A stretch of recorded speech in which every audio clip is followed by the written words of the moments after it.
திருவண்ணாமலை மாவட்டம் செங்கம் அருகே திருடிய பணத்தில் ஜாலியாக ஊர் சுற்றி வந்த கொட்டக்குளம் பகுதியைச் சேர்ந்த சசிகுமார் என்பவர் சிக்கினார்.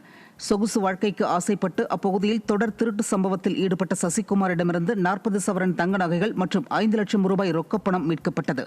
நிர்வாகத்திறனற்ற திமுக அரசால் வேலையில்லா திண்டாட்டம் தமிழகத்தில் உருவாகி இதுபோன்ற திருட்டு சம்பவத்தில் இளைஞர்கள் ஈடுபடும் சூழ்நிலை ஏற்பட்டுள்ளதாக பொதுமக்கள் குற்றம் சாட்டியுள்ளனர். கள்ளக்குறிச்சி மாவட்டம் திருக்கோவிலூரை சுற்றியுள்ள ஏரி பகுதிகளில் வண்டல் மண் கொள்ளை குறித்து மாவட்ட ஆட்சியரிடம் புகார் அளித்தும் நடவடிக்கை எடுக்கப்படவில்லை என புகார் எழுந்துள்ளது. ஏரிகளில் நடைபெறும் சட்டவிரோத மண் திருட்டு குறித்து காவேரி மற்றும் நீர்வள ஆதார பாதுகாப்பு சங்கத்தைச் சேர்ந்தவர் ட்ரோன் கேமரா மூலம் வீடியோ எடுத்து மாவட்ட ஆட்சியரிடம் ஆதாரத்துடன் புகார் அளித்துள்ளார். இருப்பினும் இதுவரை நடவடிக்கை எடுக்கப்படவில்லை என புகார் எழுந்துள்ளது. பாசனதாரர்கள் ஆயக்கட்டுகளுடைய பிடபிள்யூடி கண்ட்ரோலில் உள்ள பெரிய ஏரி, இந்த ஏரியில் பட்டப்பகலில் தொடர்ந்து கிராவல் மண் கொள்ளை நடந்துகிட்டே இருக்குது. இது விஷயமா எங்களுடைய காவிரி நீர்வள ஆதார பாதுகாப்பு சங்கத்தின் மூலமாக தொடர்ந்து புகார் அளிக்கப்பட்டிருக்கு. அந்த புகார் மீது நாளது வரை இன்னைக்கு வரை எந்த விதமான நடவடிக்கையும் அதிகாரம் எடுக்கப்படலை. தொடர்ந்து கிராவல் மண் அடிக்கிட்டே இருக்காங்க.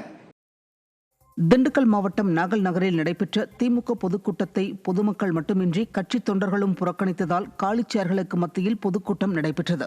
அமைச்சர் ஐ பெரியசாமியின் மகனும் பழனி தொகுதி சட்டமன்ற உறுப்பினருமான ஐ.பி. செந்தில்குமார் ஏற்பாட்டில் நடைபெற்ற கூட்டத்தில் விளம்பர திட்டங்களை சாதனைகளாக எடுத்துக் கூறிய போது பொறுமை இழந்த கட்சித் தொண்டர்கள் மற்றும் பொதுமக்கள் அங்கிருந்து கிளம்பிச் சென்றனர்.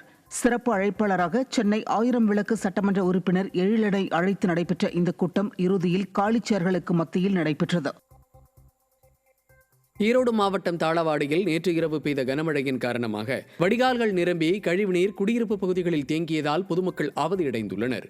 தாளவாடி ஊராட்சிக்கு உட்பட்ட கனகதாசர் வீதியில் நேற்று இரவு பெய்த கனமழையின் காரணமாக கழிவுநீர் வடிகால்கள் நிரம்பி மழை நீரோடு கழிவுநீர் கலந்து குடியிருப்பு பகுதிகளில் சூழ்ந்ததால் அப்பகுதி மக்கள் சாலையில் நடமாட முடியாமல் இயல்பு வாழ்க்கை பாதிக்கப்பட்டுள்ளதாக வேதனை தெரிவித்துள்ளனர்.